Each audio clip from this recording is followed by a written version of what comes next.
गलती मुझसे भी हो गई, लेकिन फिर भी अब हमारी लाइफ पहले जैसी कभी नहीं हो पाएगी। हमें पकड़े जाने का डर जिंदगी भर सताता रहेगा। सच पेड़ के बीच की तरह होता है, जितना चाहे दफना लो, एक दिन बाहर आ ही जाता है। पापा, वो पुलिस आ रही है। केस पढ़ने से पहले मैं इंसान को पढ़ता हूँ, विजय सलगांवकर। इसीलिए अब ये केस एक बार और रिओपन होगा और उस गलती की सजा हमें भुगतनी पड़ेगी।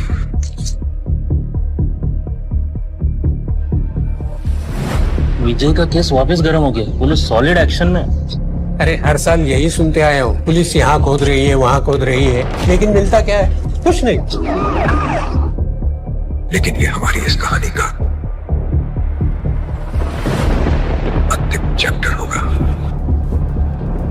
या तो हम हमेशा के लिए निर्दोष साबित। दोस्तों, दृश्यम 3 को लेकर एक बड़ी खबर सामने आई है। इस बार कहानी की शुरुआत डायरेक्टर से नहीं बल्कि मोहनलाल से हुई। जब उन्होंने जीतू जोसेफ के घर पर दृश्यम 2 देखी तो फिल्म खत्म होते ही उन्होंने जीतू से पूछा, क्या तीसरा पार्ट बन सकता है? उस वक्त जीतू ने कोई वादा तो नहीं किया था, लेकिन एक आइडिया जरूर बताया था, एक ऐसा क्लाइमैक्स जो कि बहुत ही खास होगा। मोहनलाल को ये आइडिया इतना पसंद आया कि उन्होंने उसी वक्त कह दिया कि इसे बनाना ही चाहिए। बस वहीं से दृश्यम 3 की शुरुआत हो गई। और क्या सबसे इंटरेस्टिंग बात यह है कि इस बार पूरी कहानी बाद में आई और क्लाइमैक्स पहले तय हुआ। जीतू जोसेफ खुद कह चुके हैं कि उनके दिमाग में पहले से ही क्लाइमैक्स था, अब वो उसके हिसाब से पूरी स्क्रिप्ट धीरे धीरे तैयार कर रहे हैं। यहाँ तक कि उन्होंने हाल ही में सुबह उठकर इसके कुछ सीन्स भी लिखे। जहाँ तक हिंदी और मलयालम वर्जन की बात है तो प्लान दोनों को साथ बनाने का है, लेकिन फिलहाल सिर्फ मलयालम वर्जन पर काम हो रहा है। हिंदी वर्जन कानूनी वजहों से अटका हुआ है। इसी पे जीतू जोसेफ को हजारों ईमेल मिल चुके हैं जिसमें कि लोग उन्हें कहानी के ट्विस्ट सुझा रहे हैं, लेकिन उन्होंने सारे ईमेल बिना पढ़े ही डिलीट कर दिए। उनका कहना है कि भाई वो अपनी कहानी किसी बाहरी सुझावों से प्रभावित नहीं करना चाहते हैं। तो साफ है कि दृश्यम 3 अब सिर्फ एक आइडिया नहीं बल्कि एक मजबूत स्क्रिप्ट बन चुका है और इसकी नींव खुद मोहनलाल ने रखी है। अब बस इंतजार है उस दिन का जब जॉर्ज कुट्टी फिर से पर्दे पर लौटेगा